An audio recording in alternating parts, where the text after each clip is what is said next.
pastor Alexandre, a sua esposa aqui também, para que possamos fazer uma oração. Pastor Alexandre ou apóstolo Alexandre, né? Ele já é um conhecido nosso, de longa data. Pode subir, querido. Isso, um parceiro do ministério, assim como nós somos também, né, da sua amada igreja. E hoje ele vai nos abençoar. Vai nos abençoar com aquilo que Deus já colocou no coração dele. Estenda a sua mão aqui para o pastor. Vamos orar. Pai Santo, Eterno Deus, muito obrigado, porque até aqui temos visto a Tua boa mão, porque até aqui temos consagrado, Senhor Deus, nossas vidas, nossas famílias, para a Tua glória. E agora, Pai, queremos ouvir a Tua palavra através do Teu servo, a palavra que o Senhor já colocou no coração dele e que agora, através do Espírito Santo que habita no Teu servo, será ministrado aos nossos corações. Trabalha poderosamente, Senhor Deus, através do Seu servo, em todas as famílias, em todas as vidas que nos assistem agora. Abençoa o seu ministério junto com a sua esposa e a sua amada igreja. Assim oramos em nome de Jesus. Amém. Deus abençoe, fique à vontade. Está vendo? É o Alexandre da Márcia e a Márcia do Alexandre, né? Quando a gente fala no encontro de casais.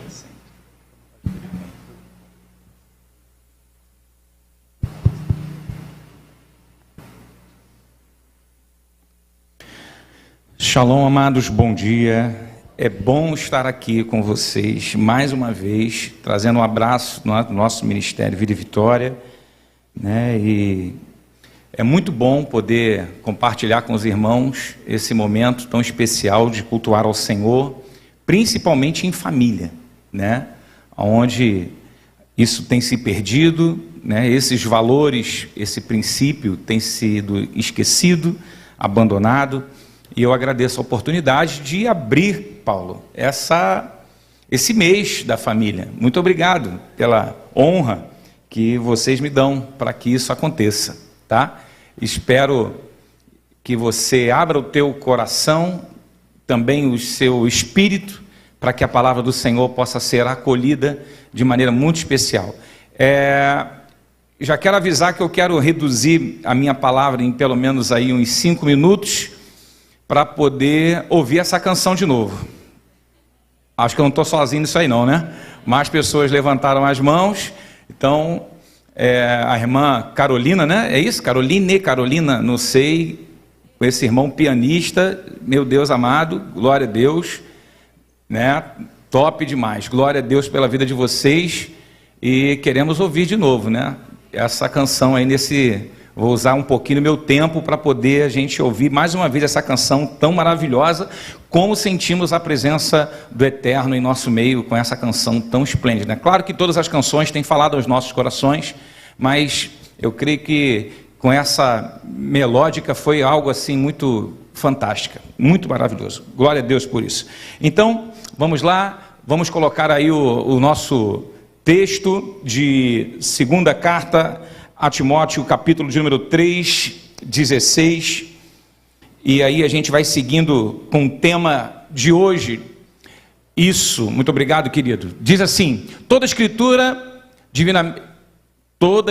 divinamente inspirada é proveitosa para ensinar, para redarguir, vamos botar naquela versão revista e corrigida, não sei se foi revista corrigida ou revista atualizada que estava antes. É possível colocarmos, porque está diferente. Isso, obrigado. Toda a escritura é inspirada por Deus e útil para o ensino, para a repreensão, para a correção, para a educação na justiça. E aí logo vem o tema, muito feliz por recebê-lo, que diz assim: por que precisamos de famílias firmes na palavra de Deus? É um tema aberto, é um tema muito vasto, é um tema importante. Eu diria até que é um tema fundamental para que a gente discutisse, não isso só durante um mês da família, mas discutisse durante todo o ano, né? Dentro de casa, na igreja, no trabalho, aonde tiver um cristão, deveria ter essa discussão tão importante. Porque a gente está sendo motivado a ser uma família que realmente se estabelece como uma família firme na presença de Deus. A primeira coisa que eu quero te dizer é que família firme na presença de Deus, ou famílias firmes na presença de Deus, são importantes para a unidade da igreja. E eu continuo com a pergunta: por quê? A primeira etapa, se a gente fizesse uma pequena exegese desse texto de segunda carta aos Coríntios 3,16, nós veríamos algumas coisas importantes, mas eu não quero me ater a isso, até porque não vamos desgastar tanto o texto, já que é um texto que vai ser estabelecido durante o mês inteiro, não é isso, Paulo? Então vai ser muita coisa sendo falada esse mês, mas eu quero dividir pelo menos ele em 3 partes, e a primeira é: por que é importante uma família firme na presença de Deus? Então, a primeira é porque toda a Escritura foi preparada para a edificação do indivíduo.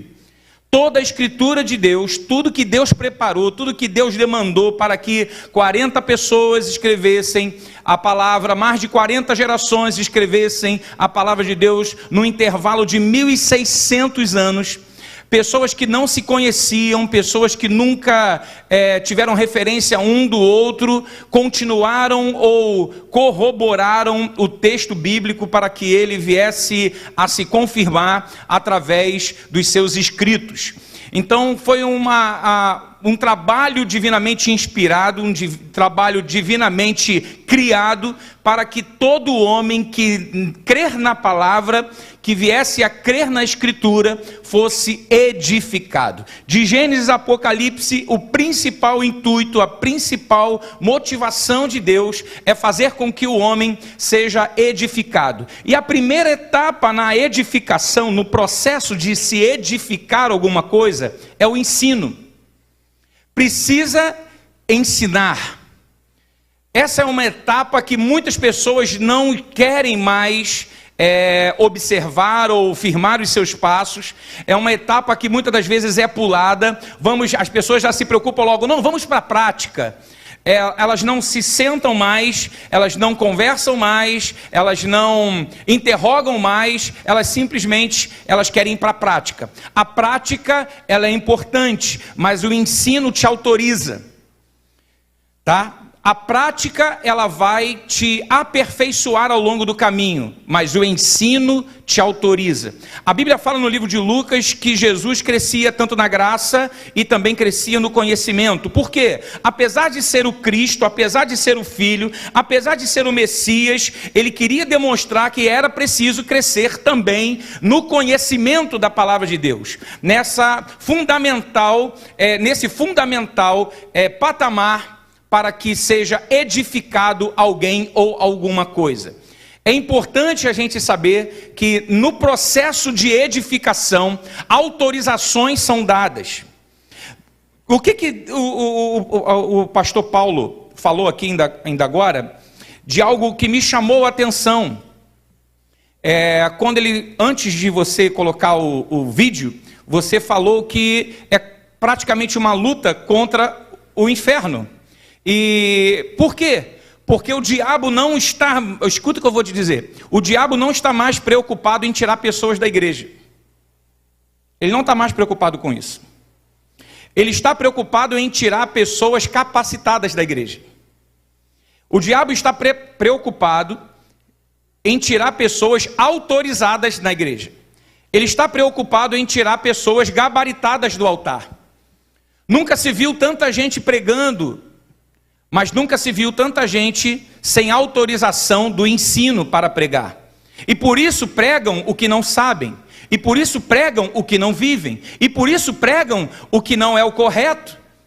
E aí se descobre que estão pregando segundo suas próprias motivações, segundo o seu próprio coração. E a Bíblia fala que o coração do homem, ele é enganoso. Então eu tenho que mover a minha motivação, o meu cerne, para onde? Para a palavra de Deus.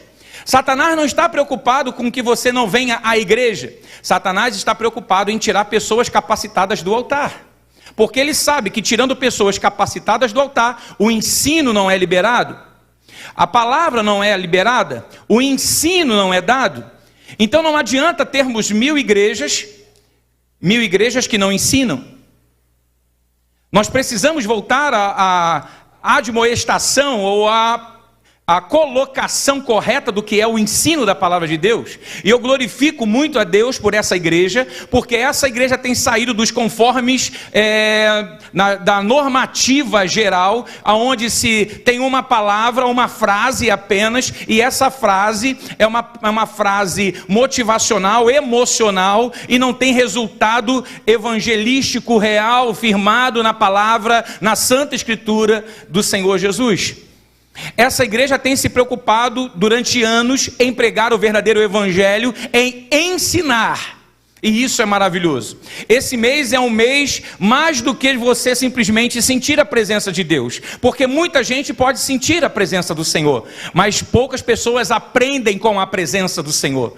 Muitos cultos acontecem aonde pessoas falam: caramba, que maravilha, eu senti a presença do Senhor. Só que essa pessoa que sente a presença do Senhor, mas não é ensinada, logo enfraquece, logo perde o seu vigor, logo perde a sua força, logo perde a sua caminhada, e por isso se torna uma família enfraquecida, uma família desestabilizada, uma família desorganizada, porque estão mais preocupados em sentir a presença do Senhor do que realmente ser ensinados pelo Senhor. Quando a gente volta lá atrás no Êxodo, nós vimos que o povo via a presença de Deus, nós olhamos e conseguimos observar que o povo sentia a presença do Eterno quando Moisés falava, mas o povo não aprendia. O povo sentia, mas não aprendia. Isso nos traz o quê? Nos traz um povo desobediente, nos traz um povo que segue a sua própria ordem, que segue o seu próprio coração e não segue mais a palavra do Senhor. O povo era desobediente e o próprio Senhor fala para Moisés, se eu não me engano, em Êxodo capítulo 33, o povo é obstinado de coração. O povo não quer me seguir, o povo não quer me obedecer. Por quê? Porque o povo vê a presença, observa a presença, sente a presença, mas não está com o coração aberto para o ensino. Muitas pessoas chegam à casa do Senhor com a sua vida, com a sua bagagem, com a sua história, e elas querem somente agregar Jesus Cristo ao seu comportamento padrão de família. Elas não querem alterar o comportamento familiar mediante a palavra de Deus. Elas só querem incluir ou complementar Jesus Cristo no seu comportamento familiar. Jesus Cristo não vem para poder completar o seu comportamento familiar. Não, Jesus Cristo veio para modificar o fundamento familiar. Ele veio para alterar o seu comportamento familiar. Ele veio para ser o primeiro no seu comportamento familiar. Ele veio para ser a estrutura, a pedra angular da sua família. Por que é importante termos famílias firmes na palavra de Deus? Porque a família firme na palavra de Deus serve como exemplo de unidade para a igreja. É importante que a sociedade nos observe. Nós somos um núcleo, um modelo social, familiar, para o restante da sociedade. É importante que a sociedade observe a igreja e veja o que está acontecendo aqui.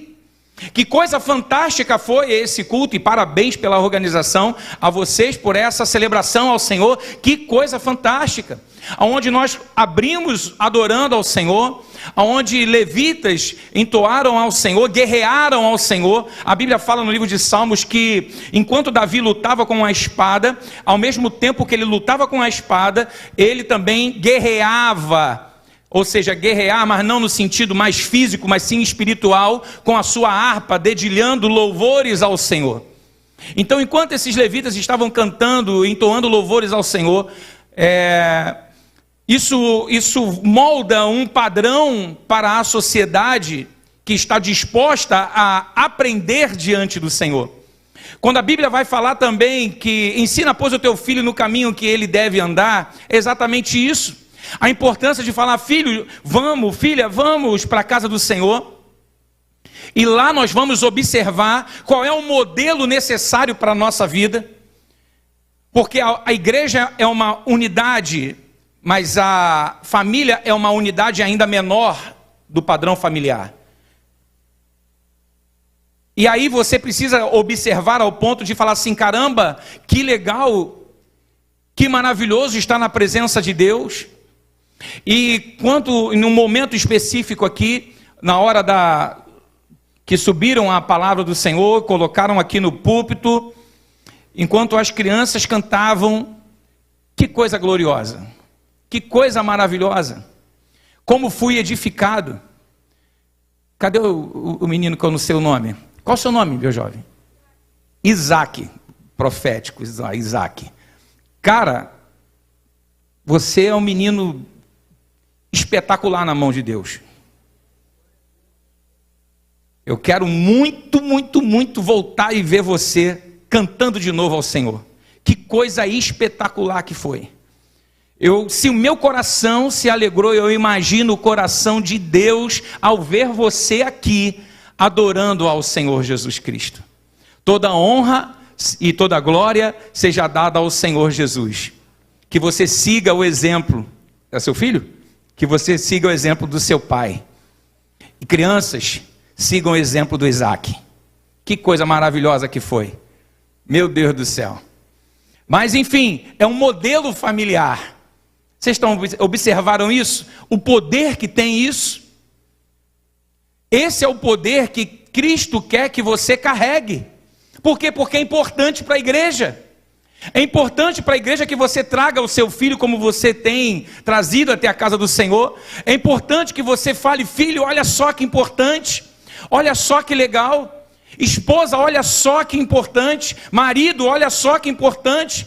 Vamos nos envolver mais com a casa do Senhor. Vamos nos envolver mais com a unidade chamada igreja. Vamos nos envolver mais com esse ministério da família. Porque afinal de contas, irmãos, é isso que fica. É isso que dinheiro não paga. E é isso que nós devemos investir. Deus não tem problema se você investir nas coisas lá fora. Deus só quer que você invista também nas coisas aqui de dentro. Então invista, esse é o momento de você investir. Mas voltemos aqui para a palavra do Senhor. Quando a primeira etapa de edificação é cumprida, você consegue absorver todo o restante. Quando você está disposto a estar no patamar do ensino, a viver o patamar do ensino, você começa a estar disposto a viver realmente o sobrenatural de Deus. De repente, por que Deus não está tão atuante na tua vida? É porque Ele está te chamando para a primeira etapa. Esteja disponível para o ensino. É até de notório saber que quando Deus envia o profeta, no Velho Testamento principalmente, o comportamento de Deus para o povo era: primeiro Deus enviava o profeta para ensinar. Se o povo observasse e aprendesse, estava tudo indo bem. Mas se o povo não observasse, não aprendesse, não andasse segundo a palavra do Senhor, Deus enviava um outro profeta. O profeta que trazia a palavra de repreensão. Mas Deus só traz a palavra de repreensão porque não observamos a palavra do ensino. Quando o primeiro profeta, quando o primeiro patamar do ensino não é observado, segundo vem o profeta da repreensão. Então Deus repreende aquele que não aprende. A própria palavra vai dizer que Deus ama e Deus castiga o filho que ama. Mas por quê? Porque primeiro não aprendeu. Se nós observássemos a palavra do Senhor, como diz Isaías 1,19, se quisermos e se ouvirmos, comeremos o bem dessa terra. Ou seja, caramba, se estivermos atentos à palavra de ensino, à instrução, certamente viveremos bem sobre essa terra. É porque ele está dizendo: olha, observe o ensino, porque toda a escritura é inspirada por Deus e útil para o ensino. Aprenda com a palavra de Deus, seja sábio e aprenda com o comportamento que Deus quer que você tenha, para que você não seja repreendido pelo Senhor, para que seja colocado de volta no lugar. Mas de repente você pode pensar: não, mas eu amo ser repreendido pelo Senhor. Amado, a questão não é você amar ou não amar ser repreendido pelo Senhor, afinal a repreensão também é uma demonstração de amor. Mas nós não somos infinitos nesta terra. Quanto mais cedo aprendermos a obedecer ao Senhor, mais rápido nós vamos ver Deus agindo. Quanto mais rápido eu obedecer, quanto mais rápido eu aprender, mais rápido eu vou ver Deus operando. Aonde? Na minha vida, na minha família, na vida, no meu casamento, na vida dos meus filhos.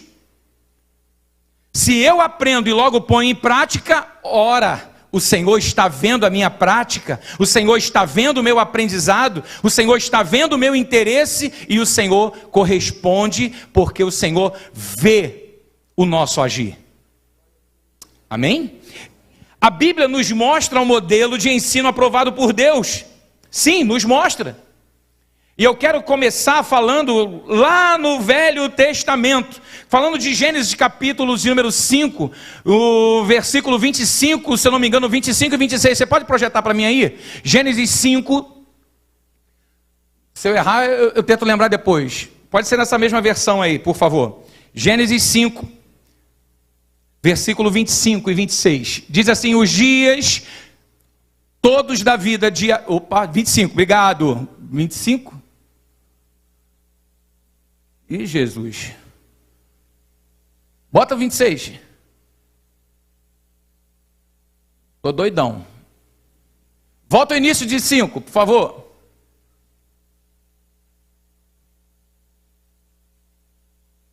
Vai avançando, por favor. Isso, vai. Espera aí. Obrigado. Deve ser 5, eu estou falando 25, mas tudo bem. Vamos começar do 4 aí. Depois que gerou 7, né, viveu Adão... Volta ao 3, por favor. Viveu Adão 130 anos e gerou um filho à sua semelhança, conforme sua imagem, e lhe chamou Sete. Depois que gerou a Sete, viveu Adão 800 anos e teve filhos e filhas. 5. Os dias todos da vida de Adão foram 930 anos e morreu. Siga, por favor. Sete viveu 105 anos e gerou Enos. Vou lá mais um. O 7. Depois que gerou Enos, viveu 7 filhos e filhas. 8. Todos os dias de Sete foram 909. Enos viveu 10. Está parecendo até escola de samba. Depois que gerou, parou. Ué, gente, essa versão não fala? E a partir de Enos, passou a se invocar o nome do Senhor, passou batido e eu não vi. Não foi no 7? Eu não enxerguei? Volta ao 7 então. Diz o meu oráculo ali que... Não, no 7, nessa versão não está dizendo. Não está dizendo que Enos passou a partir de Enos, passou a se invocar o nome do Senhor. Mas vamos observar aqui a partir dali só.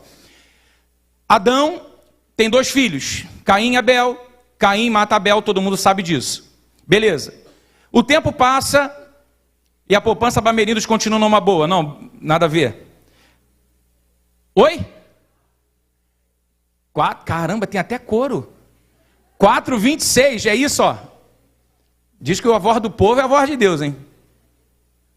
Bota lá, por favor.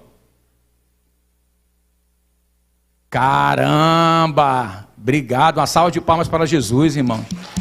Glória a Deus, sabe por quê? Isso é igreja, sabia? Um complementando o outro. Obrigado aí, não sei quem falou, só ouvi a voz. Top. Obrigado. Então era Gênesis 4, 25 e 26. Bota o 25 aí, por favor. Depois a gente arranca esse pedaço da pregação. Isso.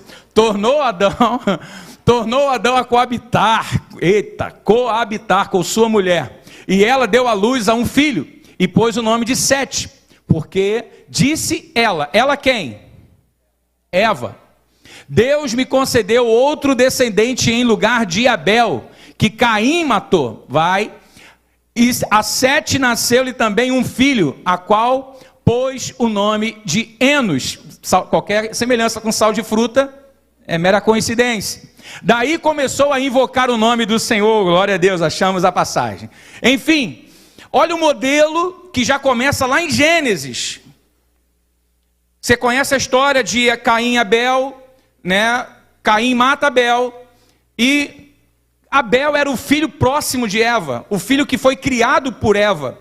Caim foi um filho criado por Adão, acompanhava Adão, tanto até na sua profissão, da mesma forma Abel na sua profissão, que era a responsabilidade da mulher.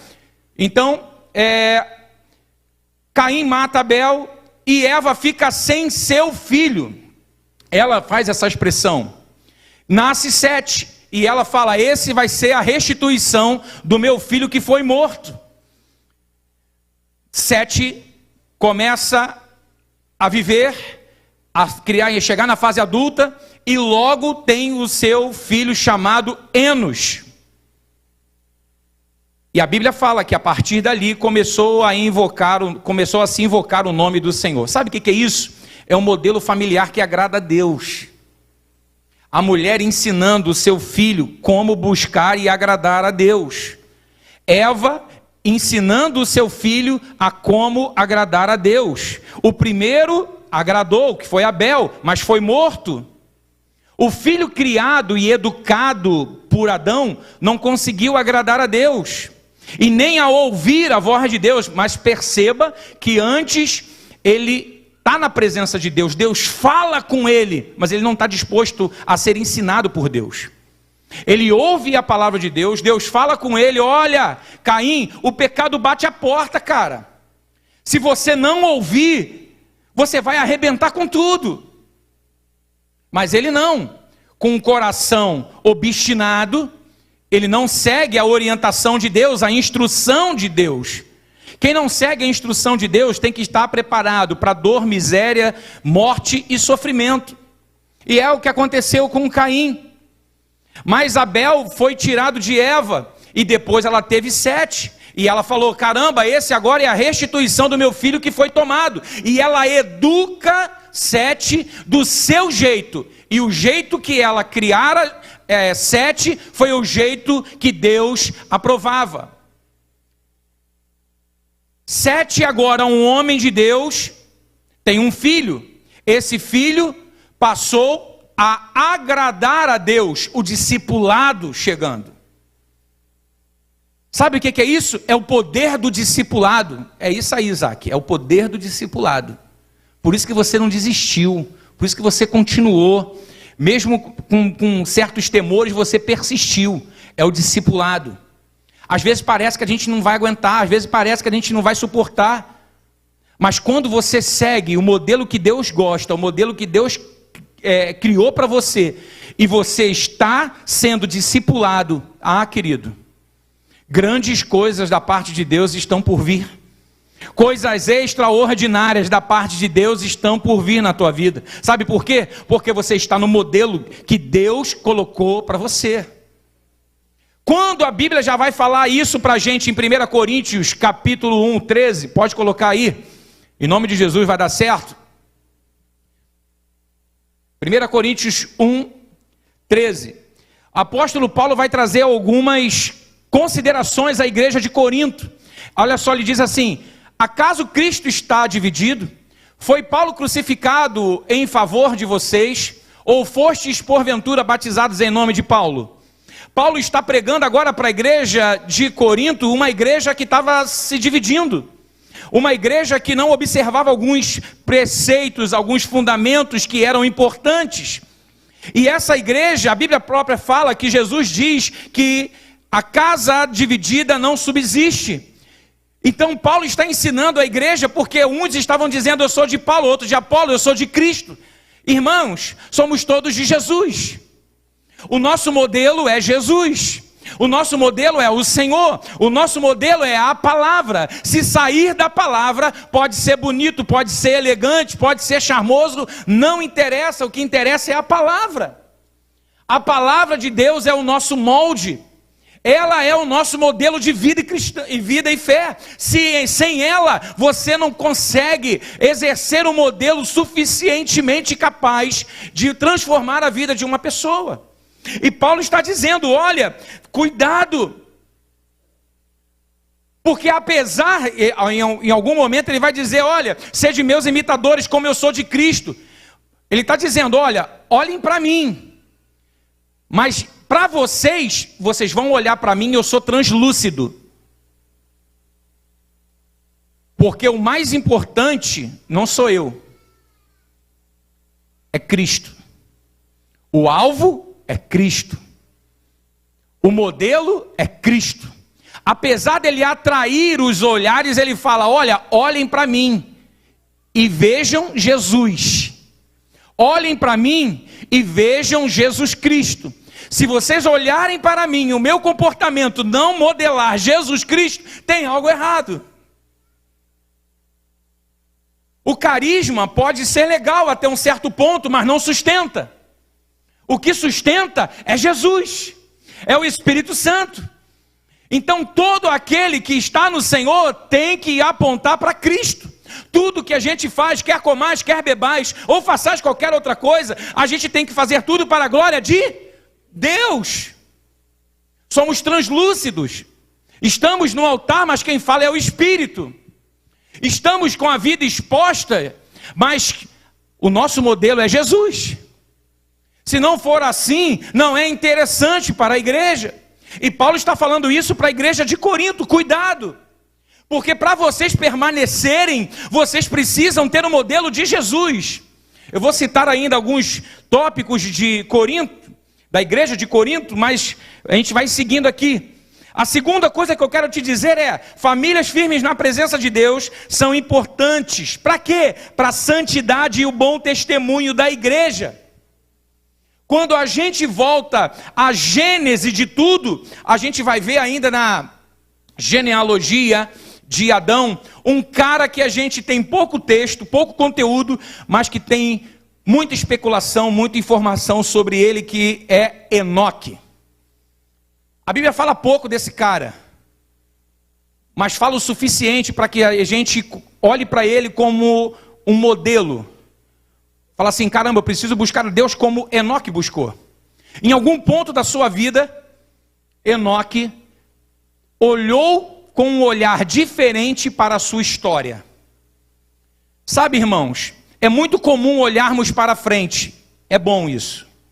É muito comum olharmos para o que vai vir, para o futuro. Mas é importante a gente olhar para a nossa história. É importante a gente observar, porque olhando para a nossa história, eu posso modificar algumas coisas para o meu futuro. Quando eu não olho para a minha história e não respeito a minha história, eu não consigo modelar a minha vida adequadamente para um futuro abençoado. E eu tenho certeza que todos que aqui estão querem um futuro abençoado, querem um futuro próspero, querem uma família no altar, querem uma família dedicada ao Senhor, querem uma família abençoada, estruturada, organizada diante do Senhor. Eu sei que todos aqui querem, não vai haver nenhum louco que vai falar, não, eu não quero. Não, todo mundo que está aqui quer. Mas a realidade é que precisamos olhar também para a nossa história e falarmos assim, caramba, eu preciso mudar isso, para que aquilo que aconteceu não venha acontecer na minha frente, nem hoje, nem amanhã, nem depois. Então Enoque, em algum momento da sua vida, olhou para trás. Quem é Enoque? Enoque é o hexaneto de Adão. Então Enoque despertou o desejo de andar com Deus. Então ele foi olhando para trás. Meu pai... Será que meu pai é referência de quem andou com Deus? Enoque deve ter pensado, não foi. Viveu pra caramba, mas não é essa a referência. Meu avô, também não é. Caramba, meu trisavô, meu trisavô já começou a agradar a Deus, porque começou a invocar o nome do Senhor. Olha que coisa legal, o nome do Senhor começou a ser invocado, então entrou ali uma referência para Enoque. Mas é o suficiente? É o que eu quero? Não, não é o que eu quero. Porque andar com Deus tem muito mais conteúdo do que simplesmente invocar. Tem mais conteúdo do que isso.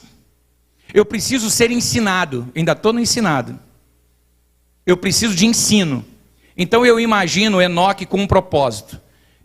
Pai, avô, bisavô, trisavô, tetravô, pentavô, hexavô. Lá vai Enoque buscar o seu ex-avô. Quem é o seu ex-avô? Adão. Vô, eu preciso andar com Deus. Eu tenho algo aqui no meu peito queimando, eu preciso andar com Deus. Eu tenho algo aqui fervendo, eu tenho uma vontade que eu não sei explicar, que eu preciso andar com Deus. Eu estou sentindo uma necessidade extrema de andar com Deus, vô. Me explica esse negócio, porque eu sei que o Senhor contou para o meu pentavô, ex-avô, terça-avô, quanto-avô, e contou para todo mundo, mas eu quero saber do Senhor, Deus, Adão. Que negócio é esse de andar com Deus? Eu imagino Adão falando assim para Enoque: filho, senta aqui. Os dois sentados numa pedra e começaram a conversar, porque é o conceito familiar. Sentados, conversando. Um dia,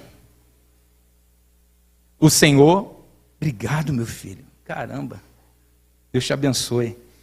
Um dia, o Senhor me criou, mas eu não estava no jardim e foi contando toda a história. Um belo dia, eu já dentro do jardim, o Senhor criou uma mulher arrancando-me uma costela. De uma costela minha, coloca a sua mão aqui, meu neto. Você está vendo essa marca? Foi daqui que a tua avó saiu.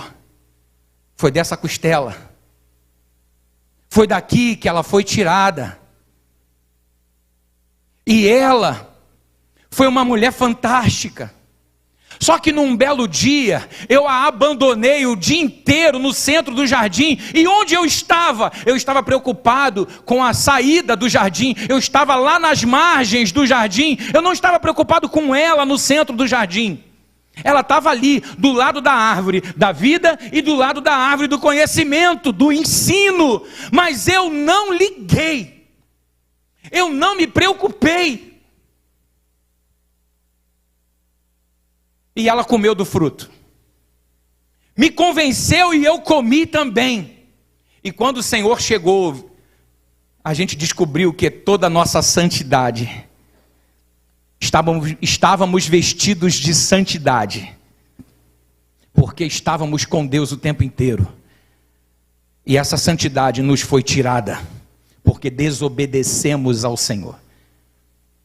O Senhor nos repreendeu.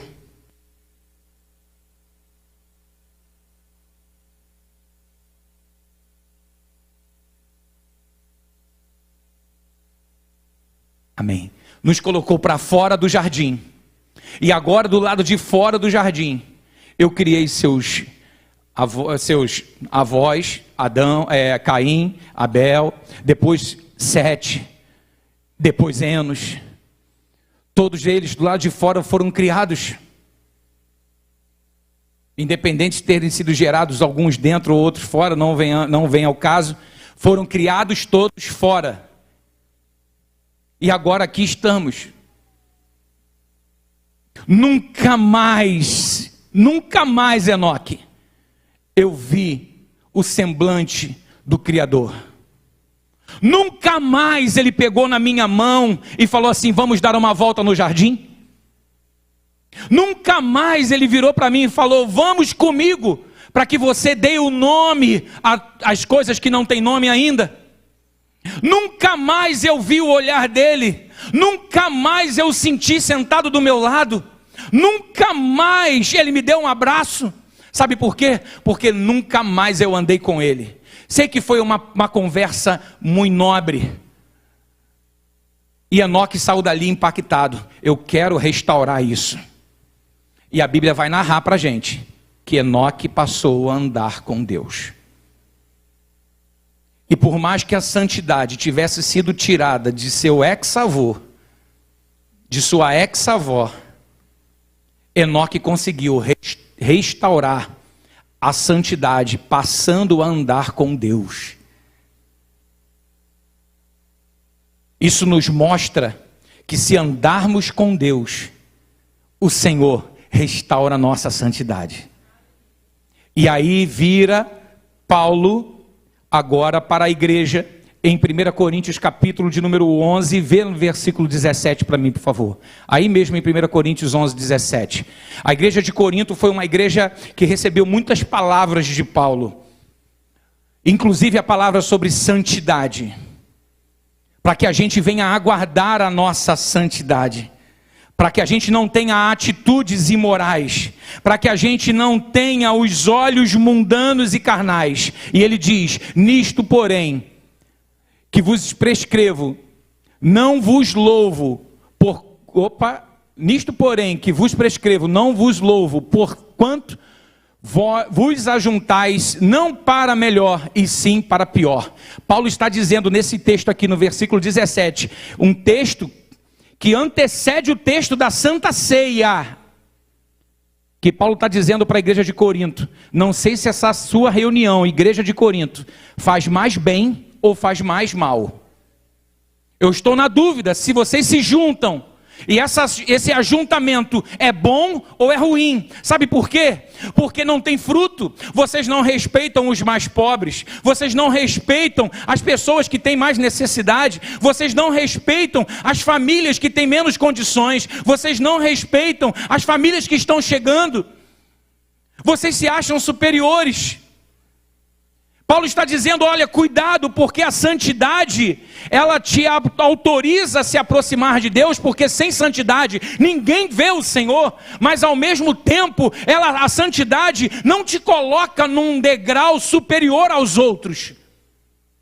Você é santo, não é por causa da sua capacidade, você é santo por causa da capacidade daquele que morreu na cruz por você. A tua família é separada, e você deve manter a sua família santificada aos pés do Senhor, não porque a sua família é mega, super, power, especial, não, mas sim porque a tua família foi colocada diante de Deus, e todo mérito pertence a Jesus Cristo, todo mérito pertence a Ele. Então, a igreja de Corinto não esperava uns pelos outros, e o próprio Paulo vai dizer: olha, quando vocês forem comer, esperem uns pelos outros, aprendam a respeitar os mais pobres, aprendam a ter discernimento das coisas espirituais e daquilo que é carnal, daquilo que é santo e daquilo que é imoral. Igreja, a família precisa ser santa, tudo aquilo que é imoral não deve estar no meio do seio familiar, não deve estar na sua casa. O que é imoral não te pertence, não pertence a você. Paulo exorta a igreja de Corinto para dizer: olha, vocês não respeitam a instrução, e é por conta disso que muitos de vocês estão fracos e doentes, outros até já dormem. Sabe por quê? Porque a instrução está sendo abandonada, a instrução está sendo esquecida. Parece até que nem sou o apóstolo de vocês, porque se vocês praticarem aquilo que eu vos ensino, vós sereis santos, vocês serão cheios, vocês serão erguidos pelo Senhor, nada poderá contra vocês. Precisamos de famílias firmes na palavra de Deus, porque é importante para as futuras gerações.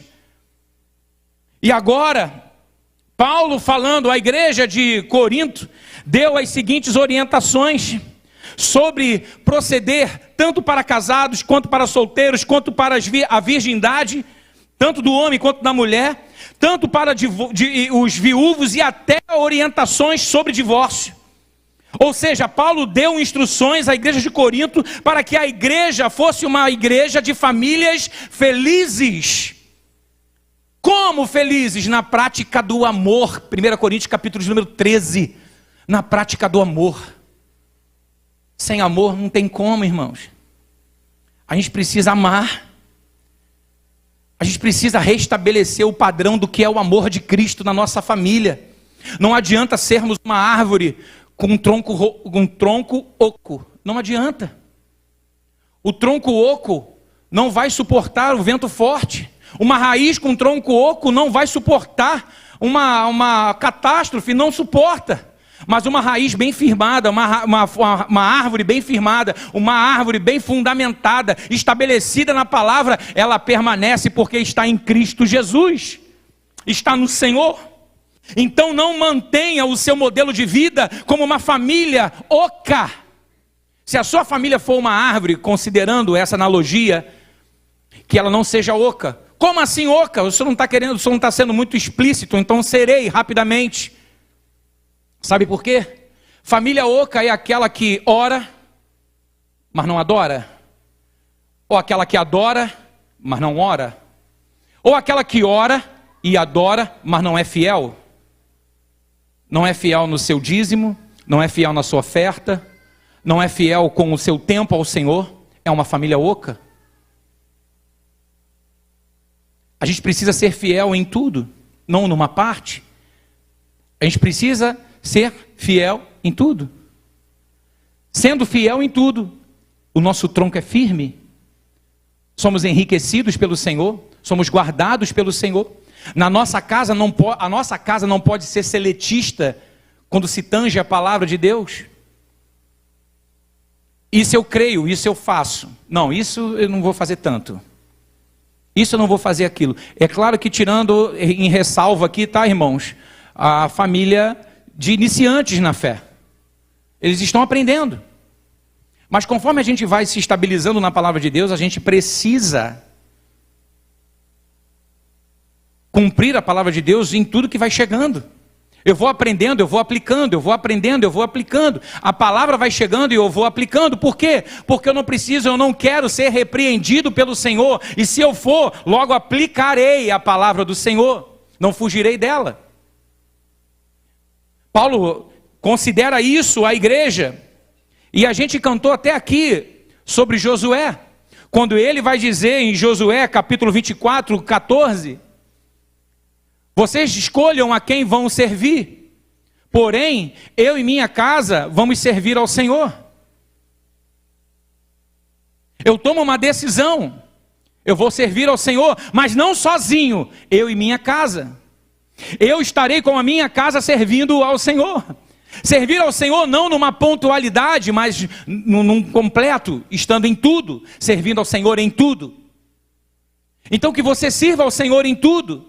Que você aprenda com essa palavra e coloque essa palavra em prática.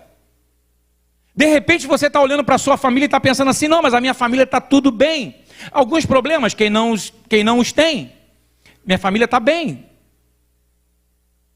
Eu quero te lembrar de duas pessoas, de dois grandes caras da palavra de Deus. De José e de Josué. A maior característica de José foi qual? Governar no Egito. Durante muitos anos, não precisaram de José. Por quê? Porque Egito era sinal de uma terra próspera. Enquanto muitas famílias estão vivendo na prosperidade, não precisam de um posicionamento de um José. Você não precisa se tornar um José. Por quê? Porque na prosperidade qualquer um governa. Na prosperidade qualquer faraó governa. Na prosperidade qualquer um vai governar, porque é próspero. Está sobrando. Não tem problema nenhum problema grande para se administrar. Então, qualquer faraó governa. Mas quando a terra fica seca, quando há escassez, quando tem fome, aí não é faraó mais que governa não, é José. Quando você tem um problema na tua família, que não é mais para faraó governar, porque o problema se instaurou, aí você precisa de um José. De repente hoje Deus está falando para você, eu preciso que você se torne um José dentro da tua casa. Porque está tudo perdido, está tudo desgovernado, mas hoje você vai tomar um posicionamento e a tua vida vai mudar, a tua família vai mudar. E Josué, que quando viu que todos voltaram, chegaram na divisão das terras de Canaã, porque antes do Jordão, todo mundo servia ao Senhor, louvava ao Senhor, tamborim louvando ao Senhor. Mas depois que atravessaram o Jordão, tomaram posse da terra e a divisão da terra começou a acontecer, aí, meu querido, aí o caldo engrossou. Sabe por quê? Porque eles viram a necessidade. De quê? De servir só a um Deus.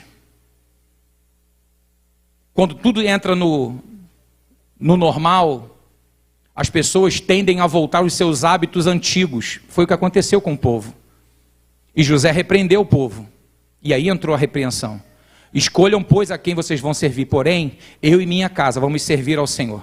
Se vocês querem manter os seus hábitos antes do Jordão, de adorar os ídolos estranhos, que façam. porém eu e minha casa vamos servir ao Senhor. É a tua decisão hoje que vai valer, meu irmão. É a tua decisão hoje que vai entrar em conta. Eu, a partir de hoje, vou pegar a minha família inteira e vou levar para o altar do Senhor. Eu e minha família inteira, por mais que tenhamos problemas, vou pegá-la toda e vou levar para o altar do Senhor.